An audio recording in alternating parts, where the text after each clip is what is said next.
Well, I think RCB was challenged right from the beginning of the tournament when Paradar was made unavailable. So really the key figure at number 3 exposed their batting and put an enormous amount of pressure on their big 3. The other aspect of their batting, they didn't seem to have the power or the finishes down the order at 6 and 7, which a lot of teams have had. BK has done that successfully in the past, but he didn't have a season like he has done in the recent past. Well, the obvious thing is the opening partnership of Kohli and Faf du Plessis. Both had outstanding seasons, particularly Faf du Plessis in my view, in that he scored at a regular strike rate throughout the whole season and really set an incredible tempo from the time he walked to the crease throughout his innings.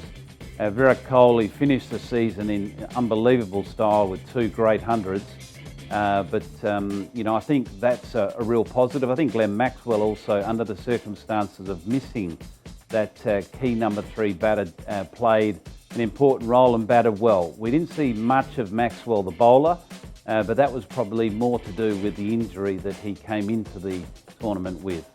And the other thing from a bowling standpoint, Mohammad Siraj was brilliant.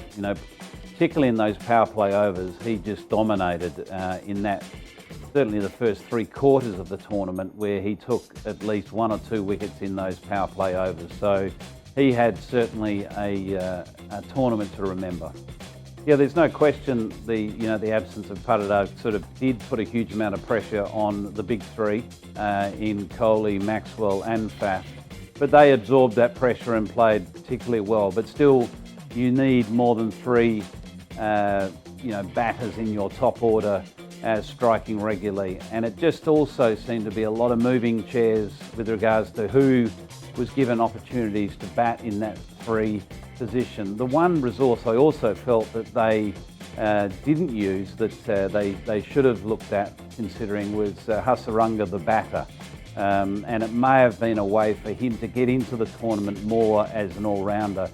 He's done it for Sri Lanka, and they could have used him, I felt, as an impact player further up the order. He was, drifting down at 8 and 9 most often. I think the continual growth of Mohammad Siraj is an important takeaway. They've obviously invested in him, retained him, and he's delivered. He's continuing to improve as not only a power play bowler, but as a good death option. Obviously, the investment in the leadership of Faf du Plessis at the time 2 years ago, a lot of people were unsure whether that would work or how long that'd last for. But I think Faf du Plessis has answered that very loud and clear. Not only is he, at the top of his game at the age of 38, but his leadership is outstanding. And that was a very smart play at the auction table 2 years ago. And at times, the inclusion of Karan Sharma, local leg spinner, doing a role for them is another positive. But certainly, it's more of a season of reflection for RCB on where they need to go next to, fill the gaps. Certainly on a bowling front, they need to consider Harshal Patel.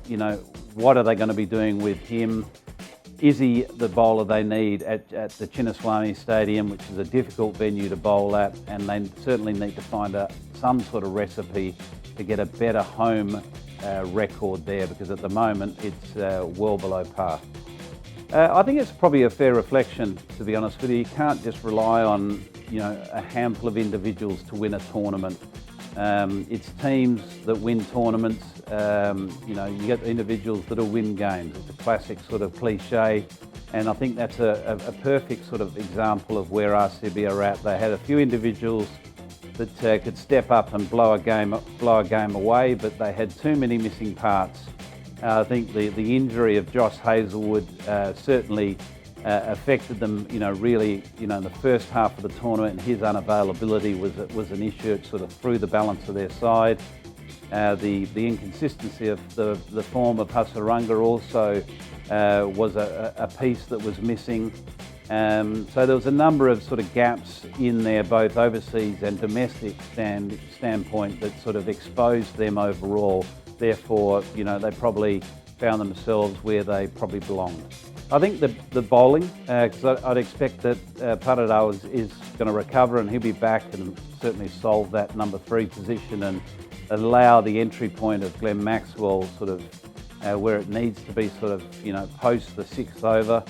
I think they need to really consider what they're going to be doing with their bowling and how they can manage their 120 balls at the Chinnaswamy Stadium, because it's important that they have a better than 50% strike rate at home and be effective on the road. So yes, you can guarantee you're going to get runs from Faf and Kohli and Maxwell, but it's the other pieces of the puzzle that they need to sort out, and I think the biggest piece of that puzzle is more to do with their bowling.